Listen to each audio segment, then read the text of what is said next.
Ce webinaire dédié à la lecture de la charte d'engagement sur les relations clients-fournisseurs de la filière aéro-française. Comme vous le savez tous, nous sommes confrontés à une crise d'une extrême violence qui est plus profonde et plus longue que ce que tous avaient imaginé en mars 2020, il y a un an maintenant. Dès le début de cette crise, le GIFAS a mis en place une task force de gestion de la crise avec l'ensemble des donneurs d'ordre, de Airbus, de Dassault, de Safran, de Thales, ainsi que les présidents et représentants du GEAD et du cette task force a travaillé en étroite collaboration avec l'ensemble des services de l'État et ceci a débouché sur un plan de soutien de la filière aéronautique qui a été annoncé le 9 juin dernier appuyé ensuite par le plan France Relance annoncé le 3 septembre 2020. Aujourd'hui, on peut dire qu'un an après cette crise, il y a un consensus clair pour saluer la mobilisation qui a été exceptionnelle et l'ensemble des mesures qui ont été prises dès le début de la crise par les services de l'État, avec le chômage partiel, les prêts garantis par l'État, avec les reports de charges, l'APLD. Et toutes ces mesures, aujourd'hui, ont permis d'atteindre un niveau de résilience de la filière aéronautique dont on peut se féliciter. Cette mobilisation, dès le mois de mars, il y a un an, a permis aussi d'élaborer dans un délai record un plan de soutien filière qui a été extrêmement bénéfique et dont je vais rappeler très rapidement les différentes composantes. Un soutien avec des commandes programmes, un fonds de modernisation qui est extrêmement apprécié par toutes les entreprises, de 300 millions d'euros via les AAP de la DGE pour accélérer les transformations de la filière en matière de robotisation, de digitalisation et d'amélioration du process environnemental. Également des PGE stock spécifiquement mis en œuvre pour aider la filière pour les entreprises qui sont confrontées à des excédents de stock matières premières en particulier.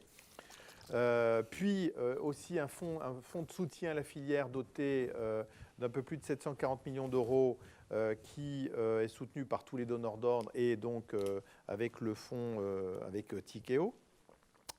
Fonds ACE partenaire qui a pour un double objectif, aider les entreprises en difficulté qui ont des besoins en recapitalisation et d'autre part, favoriser les consolidations dans la filière pour la rendre plus robuste et plus compétitive sur le long terme. Ensuite, dans un horizon un peu plus long, des mesures de soutien à l'innovation avec le plan CORAC, plan qui est de 1,5 milliard d'euros qui va aider la filière pour se préparer à ces échéances futures.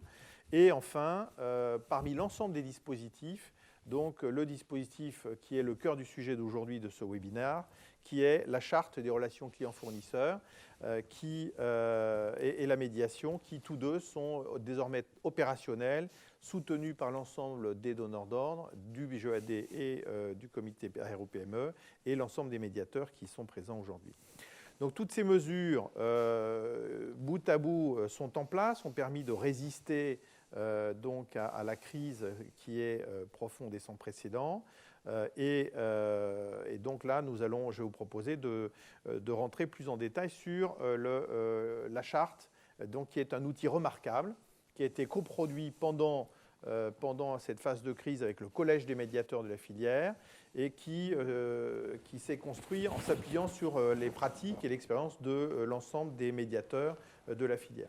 Donc je tiens à souligner ce travail remarquable qui a été fait pendant toute cette période de crise par l'ensemble des médiateurs, qui est maintenant repris dans le Collège des médiateurs sous la direction de Philippe Bernat, qui est le nouveau médiateur de la filière, avec l'aide de tous les médiateurs du groupe, de Dassault, de Airbus, de Safran et de Thales en particulier, mais également d'autres ETI.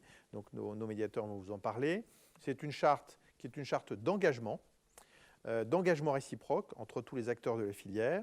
C'est une charte qui vise à définir une référence de bonne pratique de relations entre les clients et les fournisseurs et qui permet également, quand on la lit bien, et vous allez comprendre ça pendant cette séance, qui permet également d'avoir une vision claire des grands enjeux de la filière à moyen terme.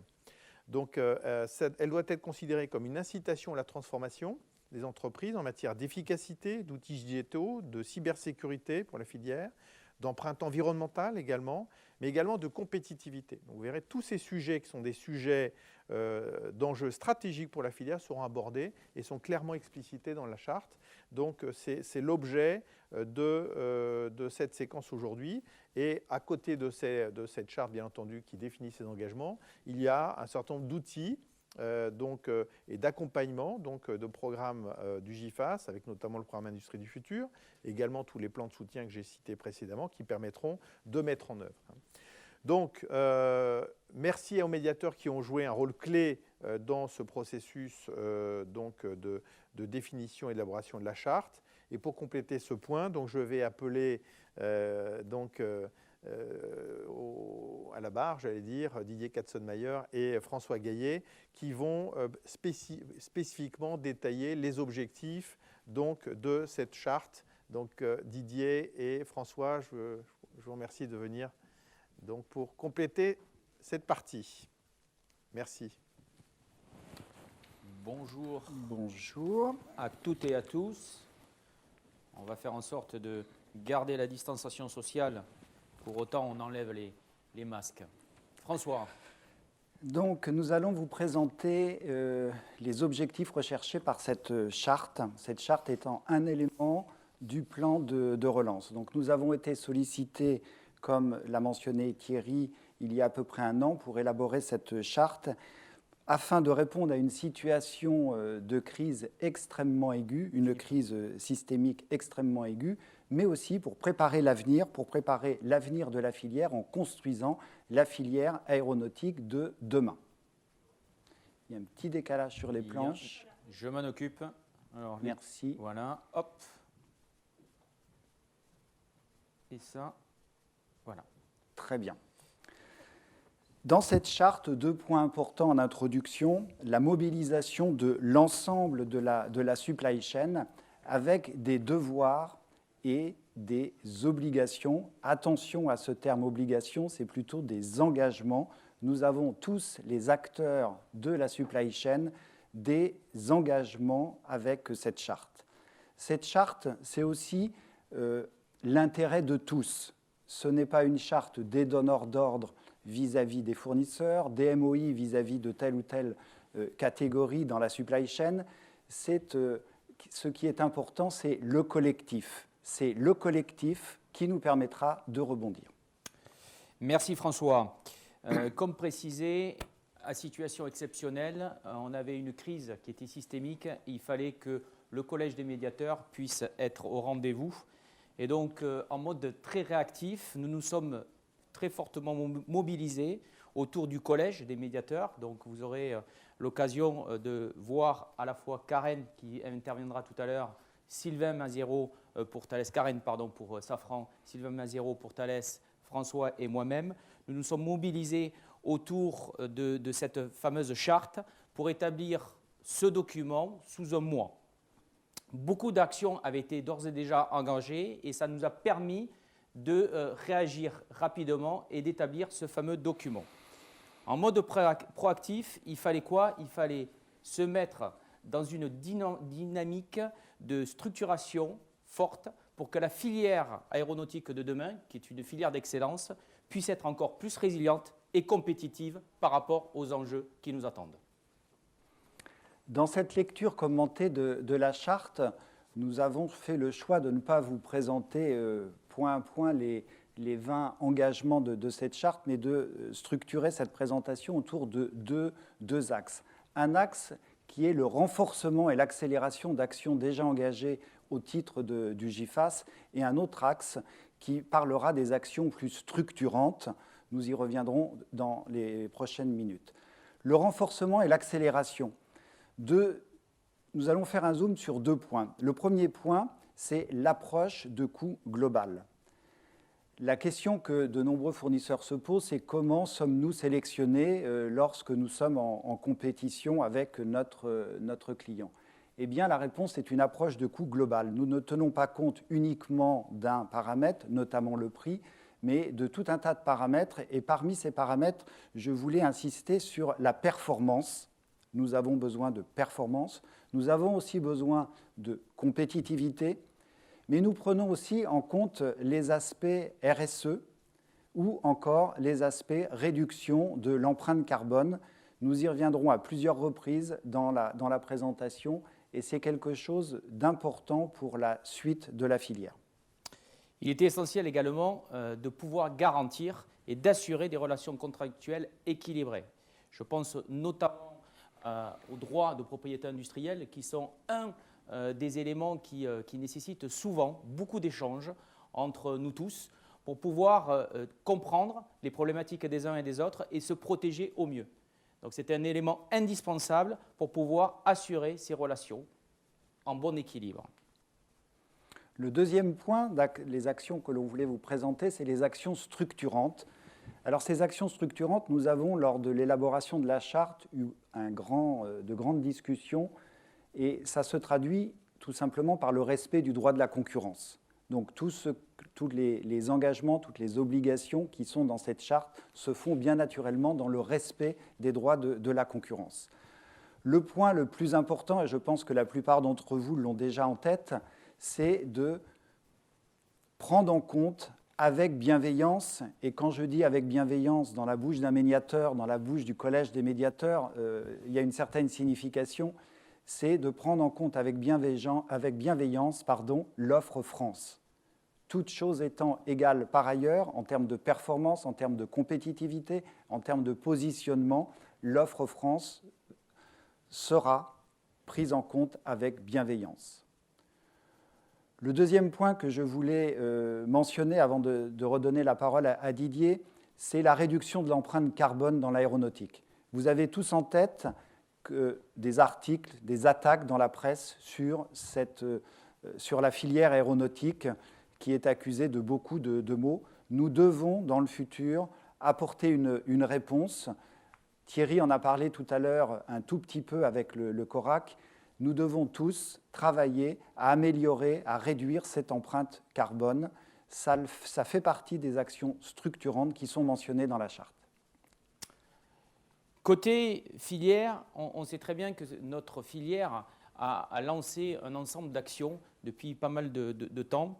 Et il s'avère que ça nous a permis de mobiliser l'ensemble des acteurs et de mettre dans cette filière une particularité qu'on ne retrouve pas forcément dans d'autres filières industrielles, c'est la confiance. Or, il se trouve qu'aujourd'hui, face à cette crise, face à la violence de cette crise, il est essentiel qu'on puisse restaurer cette confiance et il était essentiel qu'on mette en place un renforcement des relations au sein de la filière par un dialogue constructif et des outils adaptés. Autre point qui est essentiel, cette filière doit être structurée et elle doit faire émerger de vrais champions. Alors, pour exemple, nous nous sommes lancés depuis pas mal d'années côté Airbus dans cette démarche de structuration et je dois dire qu'aujourd'hui, les autres maîtres d'œuvre industriels sont aussi impliqués. Je pense à Dassault, François, notamment. Tout à l'heure tu me le citais. Vous vous êtes inscrit dans une démarche similaire à la nôtre et je pense qu'il est essentiel aujourd'hui qu'on puisse structurer notre filière, sur des thématiques spécifiques. On pense notamment à la filière métallique, mais ça va au-delà du composite, de la filière électronique et des systèmes embarqués. Et tous ensemble, nous allons construire et faire émerger les champions d'aujourd'hui et de demain. Tout à fait. C'est une action qui est reprise par la plupart des maîtres d'œuvre. Le prochain point où nous voulions attirer votre attention, c'est la relation client-fournisseur. Nous avons une histoire dans cette filière et cette histoire, elle est basée notamment sur les hommes et sur la relation. Donc au-delà des hommes, nous avons des clients, des fournisseurs et ce point va être redéveloppé dans les prochaines minutes. Ce qui est extrêmement important, c'est la qualité de ces relations et c'est par la qualité de ces relations que nous pourrons trouver une issue à cette crise. Et donc, bien évidemment, dans les actions structurantes qui sont reprises qui sont mentionnés dans la charte, il y a la mesure de cette qualité de la relation. Delphine vous en parlera tout à l'heure plus en détail. Dernière action structurante, c'est la médiation. Philippe Bernat vous détaillera plus précisément l'ensemble des engagements qui ont été établis au sein de ce document. Et l'objet même de notre propos, c'est de faire en sorte de favoriser le recours à la médiation lorsque des différends sont nés entre deux parties. La rédaction de la charte, c'était la première partie. Nous avons abouti à une copie le 9 juin 2020 et depuis, nous travaillons sur le déploiement de cette charte. Donc, pour assurer du bon déploiement de cette charte, un groupe de travail a été constitué au niveau du GIFAS. Il est composé, comme vous le voyez, des médiateurs, de représentants achats et bien évidemment de membres du GEAD et du comité Aéro-PME. Martin et Christophe vous en parleront un petit peu tout à l'heure. Alors, je vais prendre un langage assez imagé que l'on partage entre nous, mais pour cette lecture commentée, on a trouvé que c'était finalement une bonne idée. Vous me direz si c'est effectivement le cas. La charte, c'est une ordonnance. Face à la situation de la filière, nous avons rédigé une ordonnance. Cette ordonnance, elle comprend 20 points. Nous avons recompté tous ces points. Nous avons 20 engagements qui sont cités. Nous sommes tous collectivement convaincus. Quand je dis collectivement, c'est les donneurs d'ordre, c'est le GEAD, c'est Aéro-PME, c'est le médiateur du GIFAS. Nous sommes tous collectivement convaincus que cette ordonnance va permettre de régler le problème auquel nous sommes confrontés. Pour autant, il faut être sûr que l'ordonnance est efficace. C'est pour ça que, je reviens sur ce point, nous allons mesurer en permanence, de façon continue, l'état de la filière au travers de la qualité de la relation client-fournisseur. Et il ne s'agit pas simplement de mesurer la qualité de la relation entre Airbus et telle société de rang 1 ou entre Safran et telle société. Il s'agit de mesurer la qualité de la relation, quel que soit le positionnement dans la chaîne de valeur. C'est un point qui est extrêmement important pour nous. On reviendra sur ce sujet. On parle bien d'une filière qui va du maître d'œuvre jusqu'au plus petit fournisseur qui va contribuer au succès de la filière. Je profite de ce que tu dis, François, pour rappeler que nous sommes tous des acteurs responsables, quel que soit notre positionnement dans la chaîne de valeur. Et ce qui fait la force de notre filière, et ce qui fera la force justement de notre excellence industrielle, c'est la capacité que nous aurons à avoir une filière mature et résiliente. Je passe maintenant la parole à Karen qui va nous rejoindre et qui va aborder la thématique de l'accélération de la transformation digitale au sein de notre filière. Karen, c'est à toi, tu as la petite zapette. Merci.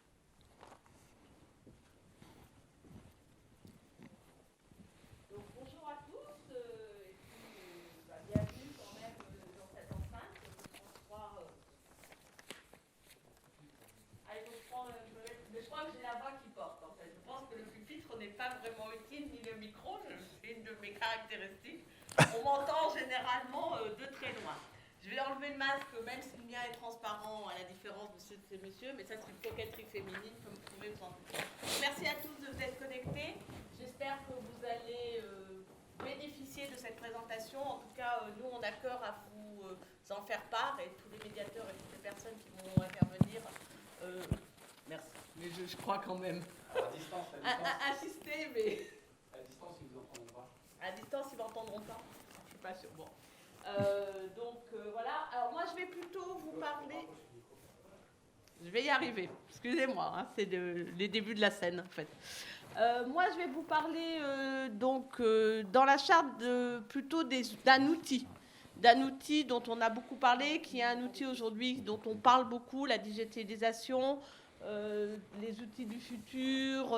Voilà, donc dans la charte, on a tenu à inciter sur l'accélération de la transformation digitale de la filière parce que nous pensons, vous en êtes tous convaincus, que c'est un moyen aussi d'aller vers une filière du futur, d'une filière consolidée, d'une filière où la compétitivité va être augmentée, mais pour tout le monde. Donc voilà. Donc dans le cadre de cette accélération digitale, en fait, on a parlé de 3 items, il y en a plein d'autres et il ne faut pas s'arrêter. En plus, il y en aura de plus en plus dans le futur parce qu'effectivement, nous sommes dans un monde qui se digitalise, où l'intelligence artificielle est en train aussi de prendre le pas. Donc voilà, donc dans la charte, nous avons parlé de la dématérialisation des factures. Pourquoi? Parce qu'on s'est rendu compte que lors de la crise, qu'est-ce qui s'est passé? Les gens ont été arrêtés, il n'y avait plus personne dans les bureaux. Aujourd'hui, on a des mesures d'APLD. Vous avez du mal à joindre vos interlocuteurs dans certaines sociétés. Vous avez du mal parfois à récupérer vos factures. On va donner un exemple simple. La facture papier, on l'envoie par la poste, mais aujourd'hui, elle est délivrée dans des bureaux où il n'y a personne puisqu'on est tous en télétravail. Donc l'idée, c'est vraiment d'aller vers cette dématérialisation des factures. Moins de factures perdues, moins de factures qui attendent sur des bureaux, une façon de payer plus à l'heure, ou en tout cas de respecter les délais et de ne pas être encombré de tous ces inconvénients. La réduction de la papasserie, ça c'est bien, pensons à nos forêts aussi, hein, je pense que c'est important, et l'augmentation de l'efficacité. Voilà. Donc, dans des outils de dématérialisation des factures, aujourd'hui, une chose qui est quand même très simple et qui, je pense, est à la portée de toutes les sociétés, c'est ne serait-ce que le Smart PDF. Alors, Smart PDF, on vous expliquera, c'est effectivement une façon de rendre une facture PDF dans laquelle on peut aller faire des tris.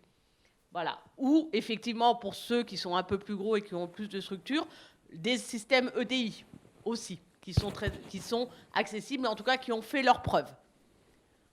L'autre sujet de la digitalisation, c'est la continuité de la chaîne numérique et la performance. De pouvoir vous donner à tout moment des informations sur les commandes, sur l'évolution des productions, sur les changements aussi, parce que c'est important qu'on puisse vous alerter. Ne pensez pas que c'est de gaieté de cœur que parfois un maître d'œuvre est obligé de dire il faut qu'on stoppe là les livraisons, parce qu'aujourd'hui, la chaîne, c'est une chaîne. Hein. Il y a un moment où ça stoppe, les avions se sont arrêtés de voler aussi. Donc, la continuité avec des systèmes comme un outil qui s'appelle Air Supply. Il y en a d'autres. Mais l'idée, c'est d'avoir cette continuité et qu'on puisse se parler et que la filière ait quand même une unité pour se parler. Voilà. On a aussi aujourd'hui un sujet dont on a encore parlé ce matin, si vous avez écouté la radio, la cybersécurité et les attaques. Je crois que les États-Unis sont encore la cible aujourd'hui même d'attaques assez violentes. Il faut aussi, en se dotant de ces outils digitaux, qu'on s'occupe de cette cybersécurité et qu'on rende notre filière plus forte, plus résistante et surtout mieux protégée. C'est important. Le troisième point, mais ça on en parle depuis maintenant beaucoup d'années, certains d'entre vous sont déjà engagés dans cette démarche, c'est l'usine intelligente, l'industrie 4.0. Alors 4.0 aujourd'hui, je dirais que c'était en 2018, on pourrait carrément dire maintenant 4.1 voire 4.2. C'est clair que grâce à ces transformations d'usines, vous allez gagner et nous allons tous gagner en compétitivité. N'oubliez pas que nous sommes une filière où chaque maillon a son importance. Et chaque maillon qui ira vers des outils qui gagnent en compétitivité en fera gagner à toute la chaîne. Voilà. Écoutez, sur ce, je crois que je vais changer d'outil et je vais repasser le micro. Merci. Merci, Karen.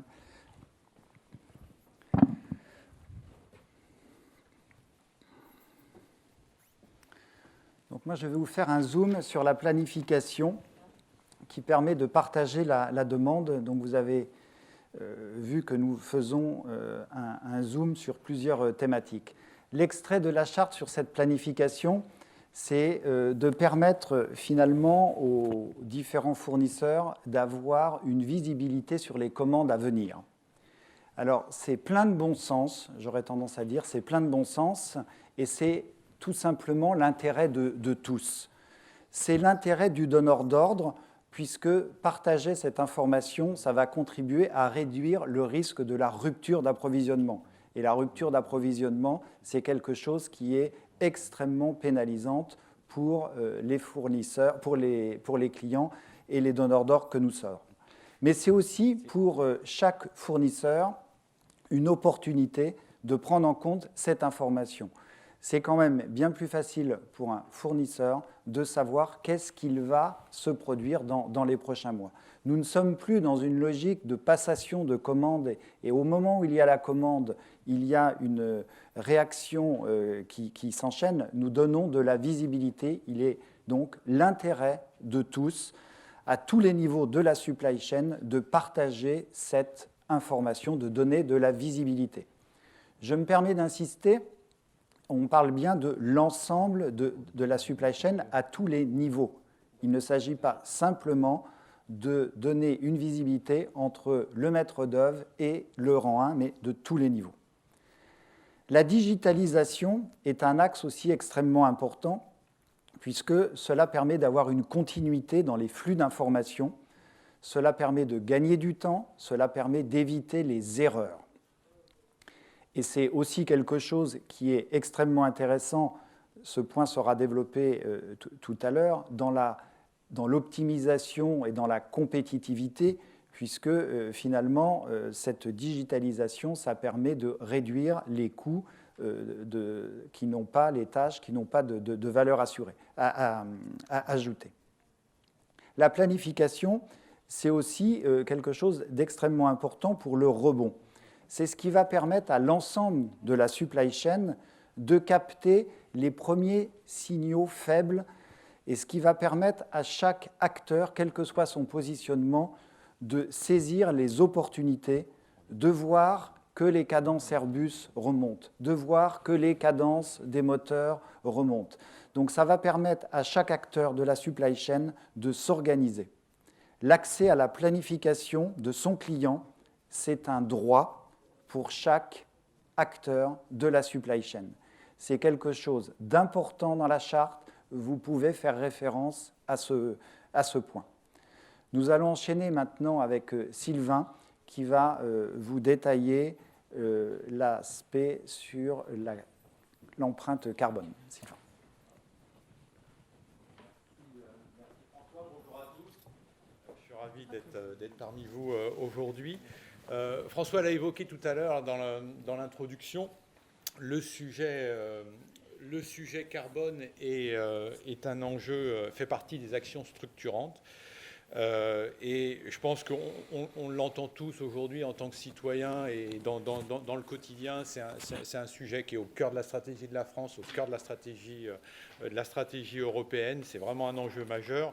Et vous l'avez peut-être constaté, là on parle de l'aéronautique, mais tous les plans de relance qui ont été portés par le gouvernement, que ce soit l'automobile ou les autres, ont un volet environnemental, carbone extrêmement fort. Alors c'est vrai qu'on peut voir ça comme une contrainte supplémentaire, mais d'un autre côté, c'est aussi une opportunité. Il y a des sauts technologiques qui vont devoir être franchis dans les années à venir, et c'est aussi un formidable atout pour redonner de l'attractivité à notre filière. Alors évidemment pour nos clients, parce que c'est vrai qu'avoir des avions encore plus performants, encore plus modernes, encore plus respectueux de l'environnement, c'est un très fort facteur de vente, mais aussi d'attraction vis-à-vis des talents. Et c'est extrêmement important pour notre filière. Et c'est vrai que sur le premier point, qui est ce qu'on appelle l'avion vert, un peu trivialement, qui est plutôt un avion avec un maximum de composants décarbonés, et sera extrêmement structurant et va toucher énormément de programmes. Quasiment tous, que ce soit les moyens courriers, les avions régionaux, les hélicoptères, les drones, l'aviation d'affaires, bien évidemment. Mais ce qui est important aussi, c'est qu'il y a aussi toute la dimension opération autour de l'avion, que ce soit sur l'optimisation des trajectoires, la sécurité des vols, etc. C'est vrai qu'aujourd'hui, je sais qu'en l'optimisation d'une trajectoire d'un vol, on peut faire 10% d'économie de carburant. Alors, c'est autant de CO2 émis en moins. Et si on sait le faire aujourd'hui, je pense qu'on est capable d'aller encore beaucoup plus loin à horizon 2030-2035. C'est aussi une formidable opportunité pour embarquer des PME innovantes, des start-up, et pour se rappeler des bons moments. J'ai souvenir du Salon du Bourget 2019 où il y avait un hall qui était dédié à ça, et j'avais déjà rencontré plein d'entreprises fortement engagés sur ces sujets-là. C'est pour ça qu'en fait, chaque acteur de la supply chain a entièrement sa place sur ces programmes-là qui sont, comme ça a été dit tout à l'heure, pilotés par le CORAC. Donc ça, c'est un des points forts de cette action structurante autour de l'empreinte carbone de l'aéronautique. Le deuxième va être une analyse un peu plus fine de l'état actuel, de la contribution carbone de la filière. Et l'idée, c'est que voilà, c'est qu'on puisse aussi se mobiliser sur ce sujet-là pour avoir des éléments très factuels, pour pouvoir communiquer aussi. Ça a été dit précédemment, les attaques contre notre filière sur ce sujet-là sont un peu récurrentes. Je parlais du Bourget, mais c'est vrai que j'ai souvenir qu'en 2019, Guillaume Faury avait pris la parole sur le sujet en disant il ne faut peut-être pas écouter tout ce qu'on entend, il y a beaucoup de choses qui se font, il faut communiquer plus et on peut faire plus encore, mais c'est vrai que si on compare l'avion avec par exemple le digital, tous les serveurs informatiques, aujourd'hui ils émettent beaucoup plus de CO2 que l'aéronautique en tant que telle.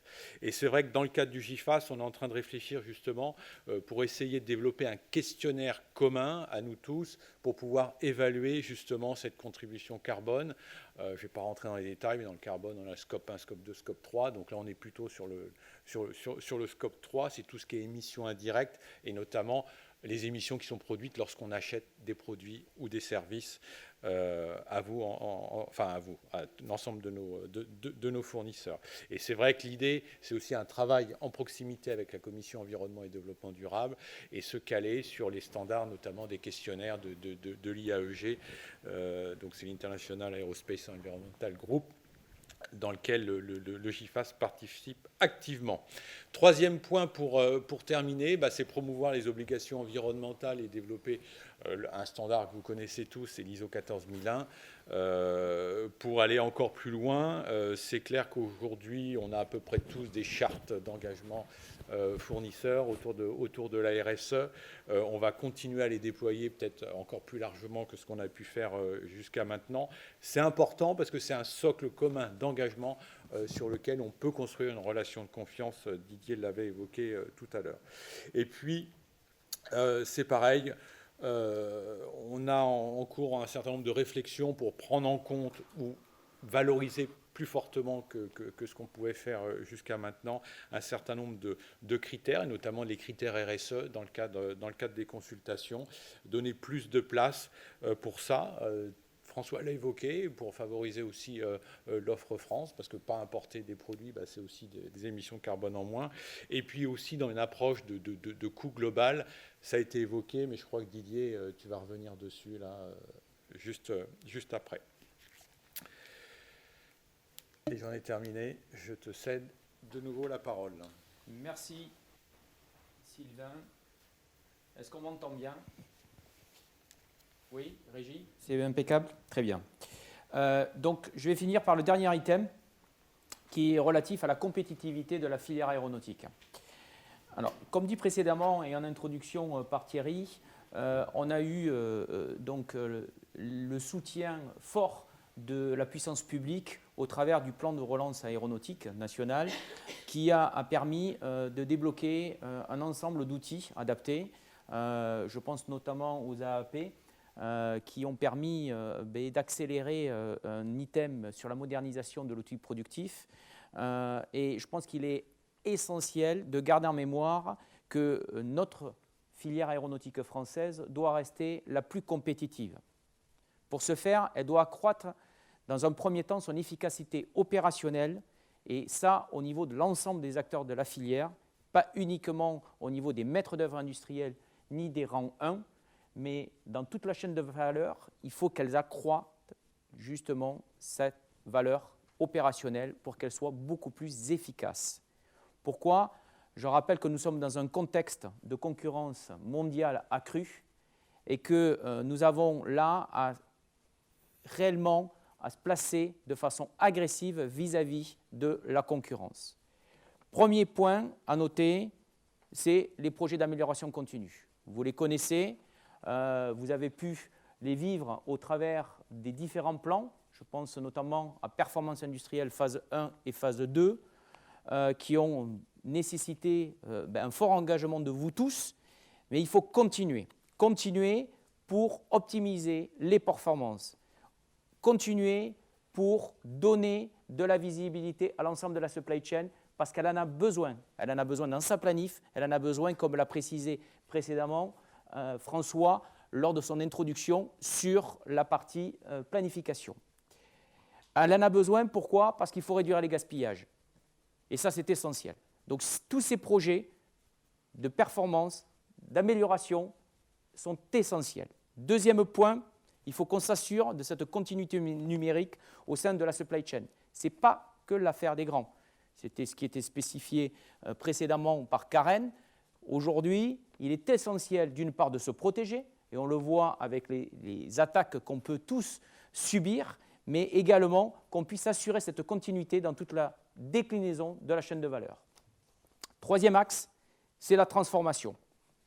Notre filière doit se transformer. Elle doit continuer à accélérer sa modernisation de son outil productif, en adaptant sa flexibilité, son agilité au poste de travail. Des cellules flexibles, c'est ça l'industrie de demain. Et je pense qu'aujourd'hui, nous devons là travailler sur ces axes-là. Les pouvoirs publics nous aident en ce sens, mais il y a des projets Industrie du futur, qui est déployé sur l'ensemble du territoire depuis plusieurs mois. Je pense qu'il est essentiel, là encore, qu'on accélère sur ces thématiques, en y apportant, comme précédemment spécifié par Sylvain, de l'innovation et des ruptures technologiques. On voit bien que les façons dont on concevait nos avions vont forcément évoluer et qu'il va falloir prendre en compte cette dimension environnementale qui est essentielle et qui nous permettra là de faire un saut technologique tout autre. Pour conclure, l'excellence industrielle, c'est l'affaire de tous et de nous tous. On est dans un marché de concurrence internationale, un marché global, et nous devons être une filière qui est encore plus robuste et résiliente pour le bien de notre industrie, le bien de nos sociétés. Et on compte tous sur vous pour que vous vous inscriviez dans cette démarche de compétitivité. Je passe maintenant la parole à Philippe, si tu en es d'accord. Côté médiation, je te donne la petite zapette et je te laisse avec l'ensemble des adhérents. Merci beaucoup. Rebonjour à tous, à toutes. Ravi d'être avec vous ce matin. Nous allons maintenant parler du chapitre 5 de la charte qui touche à la partie essentiellement médiation et mesure d'efficacité de l'application de cette charte. Peut-être un petit rappel sur le texte de la charte, mais vraiment en bref, c'est renforcer les relations au sein de la filière par un dialogue constructif et des outils adaptés.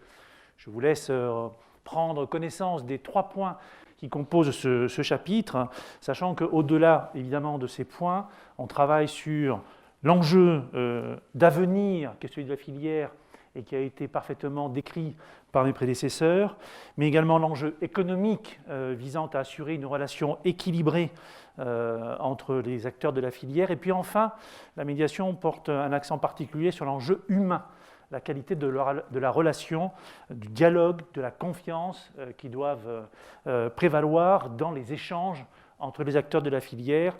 Et j'ai envie de dire à tous les niveaux. Et je rajouterai aussi, quel que soit le sens de la relation, descendant ou montant, c'est important. On se doit ce respect, quelle que soit sa position, qu'on soit client ou fournisseur dans la filière. Alors, un peu de juridique, mais rapide, juste pour vous dire que la médiation, c'est quelque chose de très sérieux. C'est quelque chose qui est encadré d'un point de vue juridique, même si le médiateur ne fait pas de juridique, il s'inscrit dans le droit, mais il ne dit pas le droit. Sachez simplement que la médiation répond également à une volonté, dans le cadre de Justice 21, de faire en sorte que les parties cherchent d'abord à trouver un mode amiable de résolution de leurs différends avant de saisir les juges, qui par ailleurs, vous le savez, sont très encombrés compte tenu du nombre de dossiers qui sont à traiter. Voilà, que cette médiation, c'est une histoire déjà bien installée au sein de la filière, puisqu'elle a été installée dès 2014 par la filière, et l'ensemble des maîtrises d'œuvre industrielles se sont inscrites dans cette démarche de médiation, mais aussi beaucoup de TI qui font partie également de cette démarche de médiation. La médiation, vous allez retrouver tout ce que vous cherchez à connaître sur le site du GIFAS, et je vous incite vraiment à aller faire un tour sur le site du GIFAS. Nous avons d'ailleurs récemment mis à jour ce site en publiant de nouvelles pages. Vous y trouverez la médiation, vous y retrouverez la façon dont se déroule une médiation, mais vous y retrouverez également la manière de nous saisir. Vous avez un petit formulaire qui vous sera rendu accessible et vous pourrez donc suivre les points qui font l'objet de ce formulaire de façon à préparer au mieux les conditions d'exécution d'une médiation. La médiation, sa vocation aussi, c'est de traiter rapidement le différend dans les meilleures conditions possibles. Une adresse que vous devez mémoriser, c'est mediateur@gifas.fr, qui sera votre point d'entrée pour faire également ces demandes de médiation. N'oubliez pas également sur Équipage que vous avez les facs qui sont à votre disposition et que vous pouvez utiliser à votre convenance. Quelles sont les médiations, quelles sont les missions de l'équipe du collège de médiateurs? D'abord, évidemment, traiter les demandes de médiation au travers de cette volonté d'améliorer le dialogue et la confiance entre les acteurs de la filière. L'idée, là, c'est que quand il y a quelque chose qui coince, c'est de réparer rapidement la relation. Voilà, ça, c'est fondamental. C'est un enjeu de filière également, que très rapidement on puisse réparer cette relation. Au-delà de ça, la réparation c'est une chose, mais améliorer le socle de ces relations, c'est aussi une priorité dans nos actions. Ce qui est important, c'est qu'on puisse en débattre, qu'on puisse en discuter, qu'on puisse comprendre l'origine de ces médiations et puis essayer de travailler sur les process globalement, tous ensemble, pour faire progresser l'ensemble des dispositions. Et puis c'est aussi, évidemment, vous l'avez compris, rapprocher les acteurs.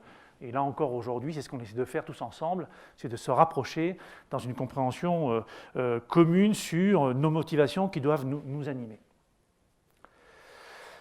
La médiation est très impliquée dans le dispositif qui préside à la vie de la filière et c'est assez remarquable et j'ai même envie de dire que c'est assez unique puisque le médiateur est présent dans plusieurs instances ou anime plusieurs instances. La première, c'est évidemment le GT Chart dont on a parlé, qui est quand même un gros travail extrêmement critique dans la période actuelle. Le deuxième, c'est l'animation du collège des médiateurs de la filière, une dizaine de médiateurs. J'en profite pour faire un appel à candidature. Ça fait partie des sujets sur lesquels on aimerait travailler, que vous puissiez nous rejoindre au sein de ce collège. On verra tout à l'heure qu'est-ce qui caractérise un médiateur, mais en tous les cas, que vous puissiez vous interroger sur, selon votre place dans la chaîne industrielle, l'opportunité de désigner au sein de vos organisations un médiateur.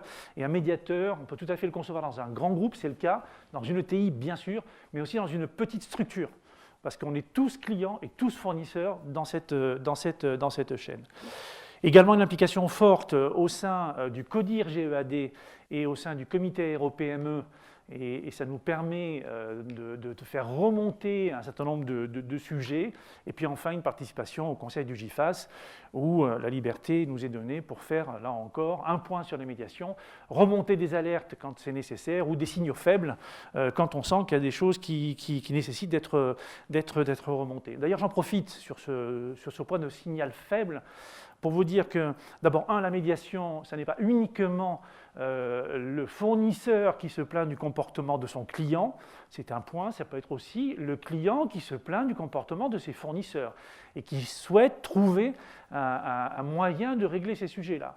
Alors, petit signal faible que je passe, mais j'ai besoin de le faire puisque nous parlons de confiance et de solidarité économique. Il semblerait qu'il y ait parfois des fournisseurs qui voient dans les commandes de leurs clients une obligation à exécuter un paiement immédiat. Et sauf à ce que le client ait un comportement qui n'honore pas les engagements du contrat, eh bien, il faut aussi que le fournisseur engage ses propres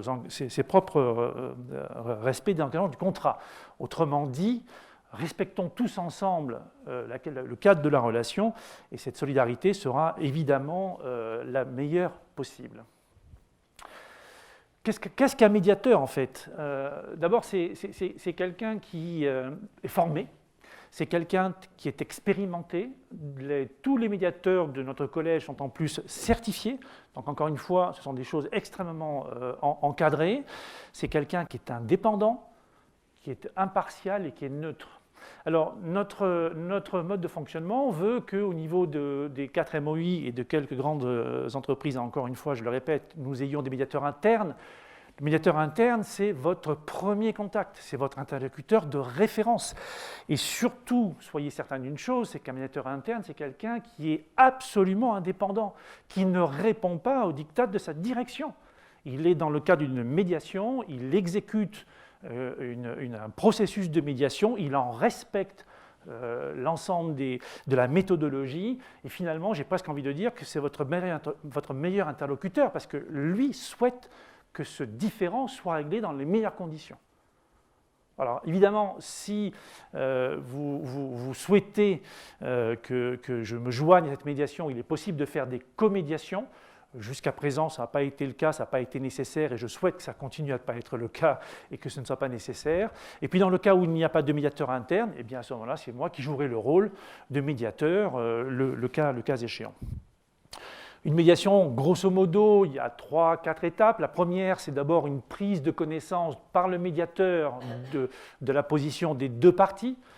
Et puis ensuite, c'est rapprocher les deux parties dans le cadre de réunions. Alors en ce moment, c'est un peu compliqué, mais qu'on souhaite quand même en présentiel, encore une fois, pour privilégier la qualité du dialogue.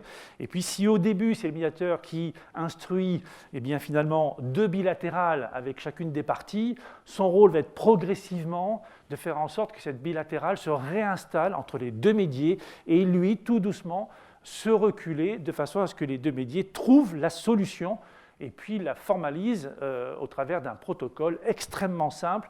Nous conseillons que lors des médiations, on évite de rentrer dans des choses trop juridiques. Les avocats sont tout à fait bien invités, mais restent en retrait du dialogue de façon à ce que ce soit la qualité des individus qui prime sur parfois l'expression du droit dans sa façon la plus stricte.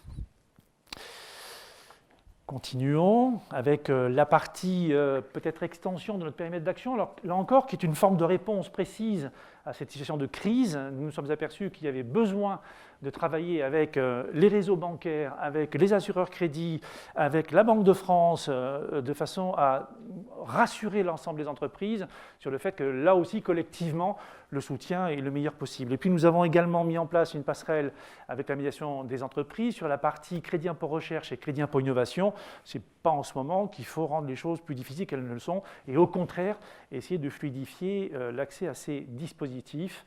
Et n'hésitez pas là encore à nous saisir, nous saurons faire le passage de relais auprès des bonnes instances. Gardez en tête les choses suivantes, s'il vous plaît, si vous le voulez bien. Le médiateur, ni juge, ni arbitre, ni conciliateur, ni expert, ni sauveur. C'est important, on rentre en médiation, on doit trouver une solution, mais toute médiation n'aboutit pas à une solution. Malheureusement, c'est comme ça, et on peut donc déclarer une médiation inefficace, en échec, parce qu'on n'a pas trouvé une issue qui convenait aux deux parties.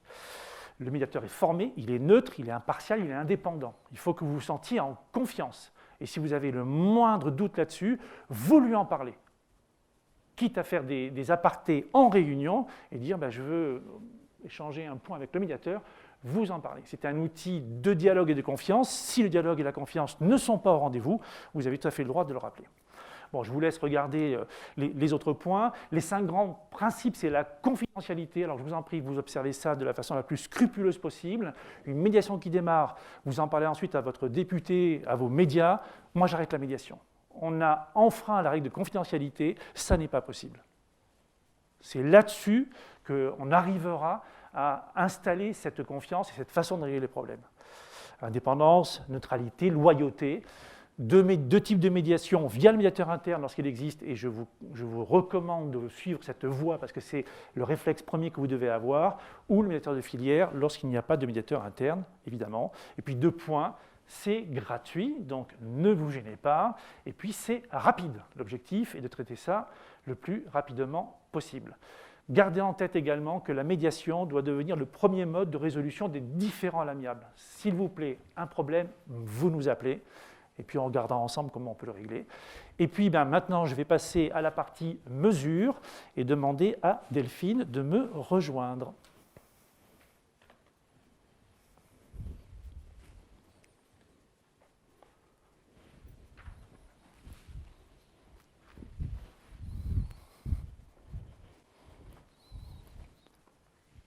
Bonjour à toutes et à tous. Merci Philippe. Donc, je vais donc vous présenter l'outil mis en place par le GIFAS pour évaluer l'évolution de la relation client-fournisseur au sein de la filière. Ainsi que cela vous l'a été indiqué, le GIFAS a mis en place un groupe de travail spécifique de suivi de mise en œuvre de la charte, présidé par Philippe Bernat, le médiateur de la filière. Parmi les objectifs principaux de ce groupe de travail figure la mesure de l'évolution de la relation client-fournisseur. Et l'objectif est de disposer d'une mesure de départ, donc en l'occurrence en 2019, avant la crise sanitaire, pour pouvoir évaluer dans un second temps l'évolution de cette relation en 2020, en 2021 et au-delà. Pour mesurer cette évolution, le GIFAS a décidé de faire appel à Pacte PME.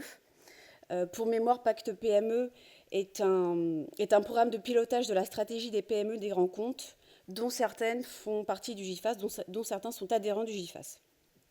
Tous les ans, Pacte PME réalise une enquête de satisfaction auprès des fournisseurs PME et ETI françaises, et notamment auprès de la filière aéronautique, puisqu'il n'y a pas seulement que la filière aéronautique qui est concernée, aéronautique, spatiale et défense. En faisant appel à ce baromètre déjà existant, le GIFAS a pu gagner en simplicité, mais également en rapidité. Alors pour ce qui concerne la mesure 2019, donc avant la crise, le Collège des médiateurs de la filière a sélectionné 12 indicateurs parmi les 43 que compte le baromètre Pacte PME, indicateurs en rapport avec la charte, donc par exemple la compétitivité, l'environnement, les relations contractuelles ou la médiation. Les résultats de cette extraction ont permis de consolider un plan d'action du GIFAS dans la relation client-fournisseur en se focalisant sur des points à améliorer, comme par exemple la digitalisation ou le soutien à l'innovation. Concernant l'année 2020 et la mesure de l'année 2020, vous allez recevoir une enquête cette semaine de la part de Pacte PME à l'attention de l'ensemble de la filière. Cette enquête se clôturera la semaine du 22 mars. Aussi, je vous invite à y répondre, à ce questionnaire qui reprend les 12 indicateurs qui avaient été sélectionnés initialement, les 12 indicateurs de Pacte PME, et ce questionnaire va reprendre également un certain nombre de questions spécifiques en rapport avec la charte d'engagement du GIFAS. Aussi, nous vous remercions vraiment pour votre contribution qui est très importante pour la filière et très importante pour mesurer l'évolution de la qualité relation client-fournisseur. Les résultats de cette enquête seront attendus et rendus pour avril. Ça nous permettra d'évaluer l'évolution de la relation entre 2019 et 2020 et de déterminer si les initiatives et actions en cours en faveur de la filière sont suffisantes ou perfectibles pour améliorer cette relation. Enfin, une troisième enquête sera lancée en septembre 2021, toujours par Pacte PME, pour obtenir la mesure de l'année 2021. L'objectif étant de pouvoir suivre l'évolution. Nous comptons vraiment sur vous, sur vos contributions. Vos réponses sont indispensables pour renforcer cette relation et que nous, GIFAS, puissions prendre des mesures adéquates pour vous, pour la filière. En conclusion de mon intervention, je souhaiterais attirer votre attention sur les résultats d'une enquête qui a été lancée par l'administration en début d'année et qui révèle que malgré le choc de la crise sanitaire subi par notre filière a tenu bon. Les relations entre donneurs d'ordre et fournisseurs sont restées dans l'ensemble satisfaisantes. Voilà, je voulais terminer mon intervention sur une note positive et je vais laisser la parole à Christophe Cador et Martin Sion pour vous présenter la position du comité Aéro-PME et du GEAD. Merci. Alors Christophe et Martin qui sont en ligne. Voilà, Christophe, bonjour.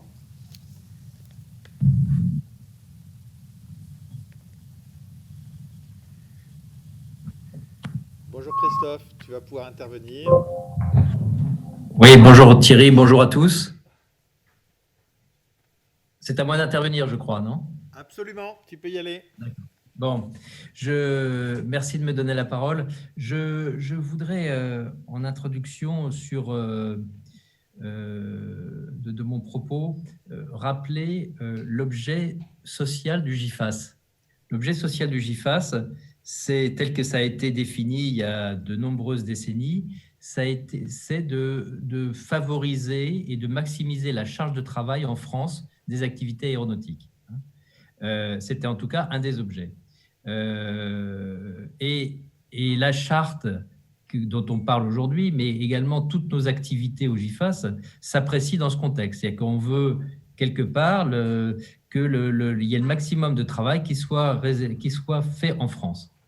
Bien évidemment, dans un environnement concurrentiel qui est exacerbé avec les États-Unis notamment, où il y a des concurrences, je dirais, sur tous les programmes aéronautiques et qui forcément concurrentiels en termes de prix. Donc, il faut avoir ça en tête pour apprécier, je dirais, le travail. C'est aussi, et pour ceux qui travaillent dans d'autres filières, assez unique. Il n'y a pas, à ma connaissance, de filière qui développe autant de programmes pour favoriser la compétitivité, par exemple, des entreprises. Deuxième point, la charte existait avant celle dont on discute aujourd'hui, qui a été finalisée et signée le 9 juin 2020. Elle existait avant, elle a été renforcée dans le cadre du plan de relance et à la demande du gouvernement en contrepartie ou dans le cadre d'accords plus vastes liés au CORAC et d'autres. Cette charte, et moi j'ai vécu sa fondation ou sa préparation et sa finalisation au sein de la task force. Elle a fait l'objet d'un travail énorme, je dirais, de la part déjà du GIFAS et notamment Didier Évrard, qui était patron de la task force, et de Pierre Bourlot, mais également toutes les équipes. Et des échanges avec les services de l'État. Il y a eu des négociations assez serrées pour arriver à ce document qui préserve, je dirais, à mon sens, l'essentiel. Cette charte, le plan de relance en général et cette charte en particulier, elle a deux axes à mon sens. L'environnement, où là plus sur le plan de relance, mais il y a une part énorme de fonds publics qui est réservée à l'avion, ce qu'on appelle l'avion décarboné. Et deuxième axe, les PME. Cette charte, elle est faite pour nous, les PME, bien évidemment, avec une vision de maximiser, c'était mon propos initial, la production ou les activités d'études en France, avec notamment l'approche du coût complet, et puis nous mettre nous entraîner ou accélérer nos démarches de compétitivité, parce que il n'y a, je parlais de guerre commerciale, il n'y a de possibilité de faire des affaires que si on est compétitif, et ça, tous les responsables de PME le savent bien.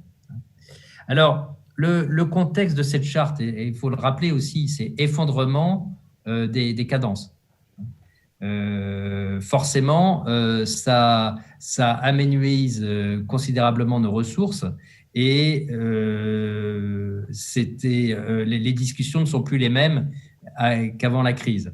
Mais aussi la préparation du rebond, parce qu'on est tous dans cette réunion aujourd'hui convaincus que le rebond va arriver. Les dates seront variables en fonction des programmes. On envisage, je dirais, une augmentation des cadences du 3,20 par exemple dès la fin de cette année, et tout le monde s'en réjouit. Alors, cette charte, pour en parler, je sais que mon confrère, mon collègue Martin va le développer aussi, mais moi je voudrais vous parler avec mes tripes de PME. On peut pas, je dirais, penser qu'on peut opposer, je dirais, se servir de la charte pour prendre toutes les affaires qui, répondre, être sélectionnées sur tous les appels d'offres. D'abord, il y a d'autres concurrents français. et il y a des sujets de compétitivité. Donc, c'est pas un engagement contractuel, ce n'est pas opposable. On m'a même dit, ce n'est pas non plus un bureau des pleurs. Ce n'est pas évidemment pas un bureau des pleurs parce que c'est pas comme ça que les affaires marchent et vous le savez. Elle n'a pas non plus comme objectif, ou elle ne doit pas être interprétée comme une infantilisation de la supply chain, ce qu'elle n'est absolument pas, mais plus dans une responsabilité et fixer un cadre duquel découlent des droits, des obligations de toutes les parties. Il s'agit aussi d'une démarche collective, à la fois des donneurs d'ordre, des équipementiers, des PME entre elles, parce que nous avons aussi des obligations avec notre propre supply chain. Ce que je peux vous dire, et je peux en témoigner, c'est que tout le monde est sensibilisé sur ce sujet lié sur les thèmes qui sont présentés dans cette charte. Moi, je voudrais pour finir vous dire la confiance que j'ai moi dans cette charte et dans cette charte et je dirais dans le collectif qui la met en œuvre au quotidien. Confiance, mais aussi lucidité. Les affaires sont pas faciles, la concurrence est rude, mais on a une voie qui nous est offerte de malgré tout sauvegarder et maximiser les productions des entreprises françaises et sur le territoire français. Voilà ce que j'avais à vous dire. Je passe la parole à Martin.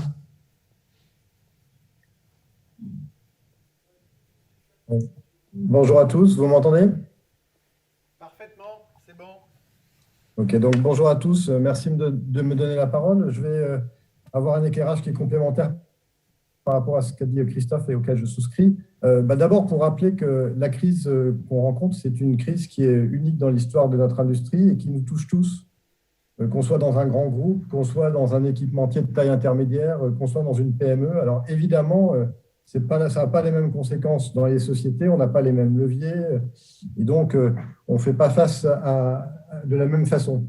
Mais en revanche, c'est une tempête à laquelle il faut qu'on fasse face tous ensemble.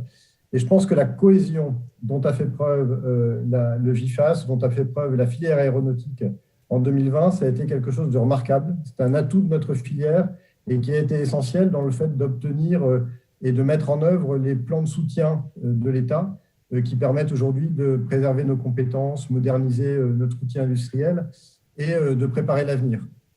Comme l'a dit Christophe, ce qui est important maintenant, c'est qu'au moment du rebond, nous soyons capables de remonter en cadence. Et on sait bien qu'il suffit qu'il y ait une entreprise qui soit défaillante pour que toute la supply chain soit fragilisée. Alors la charte dans tout ça, c'est un élément supplémentaire pour renforcer la cohésion de la filière dans cette période qui est une période difficile, troublée. Mais c'est un outil qui n'a d'intérêt que si on s'en sert. Donc la charte, il faut l'appliquer et l'appliquer quelle que soit sa place dans la supply chain. Donc l'appliquer avec ses clients, l'appliquer avec ses fournisseurs, ce n'est pas qu'un sujet de grands groupes, ce n'est pas qu'un sujet de donneurs d'ordre.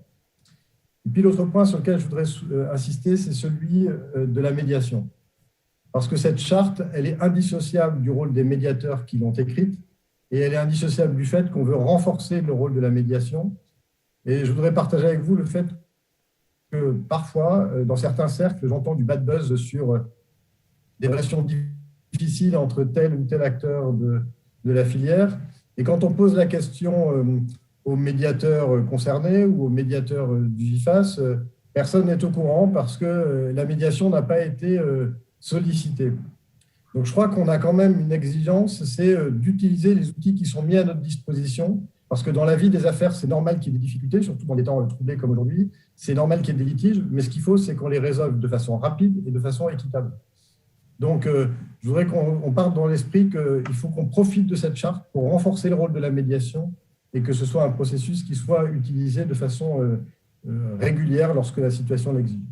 Donc, 3 messages. Le premier, c'est la cohésion. La cohésion, c'est un des fondements de notre filière. C'est une des différences que nous avons avec d'autres filières industrielles. Le deuxième, c'est que la charte, c'est vraiment un outil pour renforcer cette cohésion. C'est ça l'esprit dans lequel elle a été construite. Et le dernier point, c'est que la médiation, ce n'est pas facultatif. Et je vous encourage tous à passer par là plutôt que d'aller chercher d'autres pistes qui peuvent être plus préjudiciables à la filière. Voilà ce que je voulais vous dire. Et je pense que si on fait ces 3 actions, si on a ces 3 thèmes en mémoire, eh bien, la filière aura progresser pendant cette période de crise. Thierry ? Merci Martin, merci Christophe pour ces témoignages qui permettent de renforcer l'ensemble des messages qui ont été passés par les médiateurs. Et pour compléter ces témoignages, nous allons passer une séquence de témoignages d'entreprises et de PME. Donc nous avons 2 témoignages qui vont succéder après vos interventions, Martin, Christophe. Donc normalement, nous avons Serge Dumas qui est connecté en ligne. Serge, tu nous entends ? Oui, bonjour. Bonjour, je vous entends. Est-ce que vous m'entendez ? Oui, et on va te mettre à l'écran pour que tu sois vu par l'ensemble des personnes connectées, pour que nous puissions écouter ton témoignage. Oui, donc moi, je suis heureux aujourd'hui de témoigner de l'efficacité que j'ai trouvée dans la médiation. Gilly, c'est une petite entreprise d'une 40aine de personnes et on produit des fixations. Et je pense que la médiation, c'est un bon outil. C'est un bon outil et le négliger, ce serait un tort. Ce serait un tort parce que évoquer la médiation, ça m'a permis de débloquer une situation et je crois que ça a permis aussi de ne pas passer le point de non-retour avec l'acheteur et le chef de groupe achat avec lequel on était en train de négocier. Et quand j'ai évoqué la possibilité de médiation, j'ai envoyé un signal fort à mes acheteurs et j'ai l'impression même que j'ai un peu inversé la situation parce que depuis quelques échanges, on était dans une situation assez difficile, pour ne pas dire inacceptable pour nous. Et donc, au lieu de s'ancrer vraiment dans ce qu'on peut appeler une dispute, ou ce qui aurait pu devenir une dispute, alors j'ai montré qu'on prenait un peu de distance et qu'on repartait sur la négo, on pouvait repartir en négo sur de meilleures bases. Et je me suis aperçu aussi que les acheteurs étaient eux-mêmes enfermés, étaient bloqués dans le cadre juridique de leur grand groupe. Et quand je leur ai proposé qu'on démarre une médiation pour essayer de sortir d'une manière positive de la situation de blocage où on était, finalement, ça leur a rendu service parce qu'ils ont pu aussi en parler à leurs lawyers et je pense qu'au final, le remue-ménage que ça risquait d'entraîner a été positif. Et en fait, moi, je voudrais conclure en disant que j'ai vécu une expérience réussie et je n'ai pas entamé une médiation. J'ai eu une expérience réussie en évoquant la médiation. Donc, je rejoins un peu ce que disait Philippe Bernat tout à l'heure. Il y a tout un champ des possibles qui s'ouvre quand on rentre en médiation. Mais moi, je voudrais conclure mon propos ce matin en disant que la médiation, elle a déjà un effet avant de commencer quand on l'évoque. Et c'était sur cette note positive que je voulais vous laisser. Merci Serge. Donc, merci pour ce témoignage sur la charte. Donc, et on va procéder à un deuxième témoignage de PME, cette fois-ci sur la médiation, donc avec Laurent Le Foul. Bonjour à toutes et à tous. Je me présente Laurent Le Foul, je suis le directeur général de la société Eurep Industrie. Bon, pour ceux qui ne nous connaissent pas, on est distributeur de visserie fixation et outillage aéronautique en activité depuis 40 ans. On m'a demandé de faire un retour sur une médiation qui s'est opérée entre Eurep et un donneur d'ordre il y a 3 semaines de ça maintenant. Bon, la raison pour laquelle Eurep a fait appel à la médiation, c'était un différend qui nous opposait sur une clause de reprise de stock dans un cadre contractuel. Et donc, j'ai saisi le médiateur du GIFAS qui m'a orienté vers le médiateur interne donc du donneur d'ordre. Alors, sur le chapitre crainte et appréhension, il n'y avait pas vraiment de crainte. On a toujours, par contre, une appréhension quand on s'oppose, et encore le mot opposé, à un gros donneur d'ordre. Et c'est vrai que la démarche n'est pas forcément évidente. On se pose des questions, on se dit est-ce qu'on va chercher dans un second temps à nous nuire, est-ce que je vais continuer à travailler avec eux quand l'activité reprendra? Toutes ces questions sont relativement légitimes. Et là, le médiateur interne qui était en charge du dossier s'empressera de vous rassurer sur le fait que cette méthodologie a pour objectif premier de préserver l'avenir. Donc je pense que c'est un point primordial qu'il faut prendre en considération. Alors comment s'est déroulée la médiation chez le client ? Là pareil, il est encore très important de mettre en avant le rôle du médiateur qui va tout du long être le chef d'orchestre, qui va mener l'action. Donc chacun des parties va pouvoir présenter les différents faits. Votre directeur des achats va vous écouter et dans un second temps, là j'ai été rappelé à l'ordre, il faut également écouter son directeur des achats sans lui couper la parole et vous prenez des notes et c'est à la fin que vous pouvez l'interpeller. Après, il ne faut pas se leurrer, hein. L'objectif de la médiation, elle n'est certainement pas de convaincre la partie adverse sur l'ensemble des points développés, mais vous savez que vous allez avoir une écoute attentive de votre directeur des achats. Après, il y a également une clause de confidentialité qui entoure toute la procédure. Donc, tout ce que vous allez dire restera dans cette salle. Lui, ça lui permet de vider son sac et vous également. Des fois, ça peut faire du bien. Est-ce que je recommande la médiation ? Oui, clairement, autrement, je ne serais pas là aujourd'hui. Ça permet vraiment de garder un lien avec le client. Ça vous permet d'assurer l'avenir, de rester dans la base fournisseur. Et bon, je pense également à la reprise de notre secteur, même si beaucoup de choses sont sinistrées, l'aéronautique repartira un jour. Bon, là, prendre la décision n'est pas forcément évidente, hein. La démarche est lourde, il faut préparer un dossier, mais bon, je vous la recommande vivement. Après, même si ce n'est pas toujours évident, il faut savoir prendre du recul sur les choses et se dire également que le client a ses contraintes. Il a des objectifs à atteindre, des comptes à rendre à N+1, et donc la pression est forte pour lui aussi. Ça je l'ai intégré le jour de la médiation. Après, bon, toute objectivité, il ne faut pas se mentir. C'est vrai que c'est la survie de son entreprise qui reste la ligne directrice pendant la médiation, mais je pense que c'était quand même un point important à rappeler. Alors, sur une question qui me paraît la question clé, suis-je content du résultat de la médiation ? Ça, c'est difficile d'y répondre. Mais moi, dans l'ensemble, je dirais que oui. Alors, votre directeur financier, c'est bien normal. Lui, qui aborde l'aspect finance, estimera toujours que le préjudice qui va devoir être supporté par l'entreprise n'est pas suffisant par rapport aux fruits de la médiation. Au-delà de ça, je pense qu'il n'y a pas que l'aspect finance qu'il faut intégrer. Moi, ce que je vois, c'est une vision à un instant T précise des choses. Et à partir de là, on pourra construire l'avenir. Donc, je me permets de tourner ma page pour ne pas perdre ma ligne directrice. En clair, ça solde un différend et on tourne la page et on va de l'avant. Donc ça, c'est ce qui me plaisait aussi avec la médiation. Alors, mes conseils, erreur ou pas, moi, je suis venu seul. Bon, faut être sincère, pas grand monde voulait m'accompagner, mais si un jour vous avez une médiation, ne venez pas tout seul. J'avais bien lu les documents qui m'avaient été transmis par mon médiateur interne. On avait déjà échangé pendant 1 heure au téléphone, donc elle m'avait rassuré, elle m'avait expliqué la procédure, hein, que je rentrerai chez moi vivant. Venez à deux, venez avec votre directeur financier, venez DG, PDG, mais ne venez pas tout seul.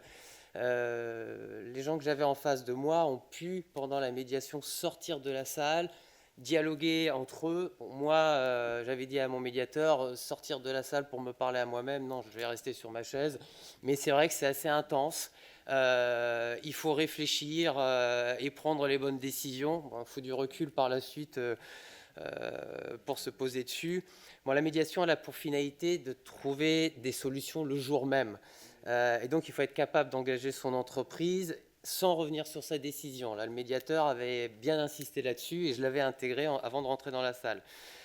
Si tout se passe bien, il y a un consensus, on signe un protocole ensemble et on se quitte en bons termes. Bon, pas de poignée de main, mais enfin, le cœur y est. En tant que PME, moi, je sais que le temps jouait contre moi, donc il y a un gros avantage que je vois aussi, c'est une résolution rapide. Je préfère une médiation moyenne à un bon procès. Encore une fois, ça vous permet d'assurer l'avenir. J'avais eu un mail de mon médiateur, j'étais complètement d'accord là-dessus. Donc, je vous recommande vivement cette méthodologie.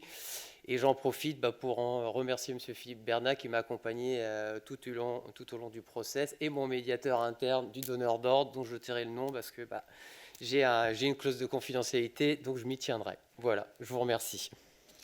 Merci Laurent. Donc, merci pour ce témoignage, que c'est effectivement extrêmement précieux d'avoir des témoignages des médiateurs. Donc, s'il y a une chose à retenir dans cette intention, c'est voilà, déployer, apprenez à connaître, utilisez la médiation, rentrez un peu plus dans le détail de la connaissance de cette charte. Vous avez vu que cette charte n'est pas que orientée sur des relations clients-fournisseurs court terme. Il y a vraiment une vision, il y a des enjeux stratégiques. On a beaucoup parlé de digitalisation, de modernisation environnementale, de RSE, de compétitivité. Et je crois là-dessus, on peut reprendre un point qui avait été souligné, je crois, par Guillaume Faury, c'est que voilà, même quand on aura mis toutes les innovations permettant d'avoir un avion décarboné, il n'y aura pas d'avion décarboné sans qu'il soit compétitif. Et donc, l'intention de cette charte, c'est d'amener l'ensemble de la filière de façon ensemble, avec des relations de confiance, à travailler pour les fournisseurs d'aujourd'hui et puis pour le développement des avions de demain. Nous sommes juste on time. Merci à tous, merci à toutes et j'espère que vous aurez tous apprécié. Surtout, allez voir sur le site de GIFAS, vous aurez toutes les informations, tous les contacts et vous avez également les personnels du GIFAS qui pourront compléter les renseignements et l'ensemble des médiateurs que vous avez vus